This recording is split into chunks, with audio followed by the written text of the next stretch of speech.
الحمدللہ اس وقت ہم موجود ہیں حضرت سیدنا عباس رضی اللہ تعالیٰ عنہ کے روضے انور کے پاس۔ آپ وہ مبارک ہستی ہیں کہ جنہوں نے کربلا کے میدان میں جام شہادت نوش فرمایا۔ آپ کا بہت ہی بلند اور اعلیٰ مرتبہ ہے۔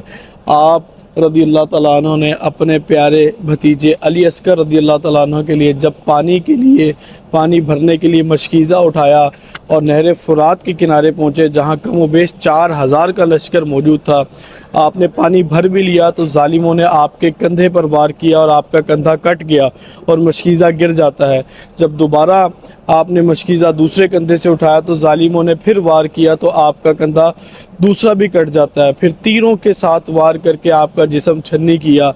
آج ہم ان مبارک ہستی کے روزے پر موجود ہیں۔ اللہ تبارک و تعالیٰ ان کے طفیل ہماری ہر دلی نیک جائز حاجات قبول و منظور فرمائے۔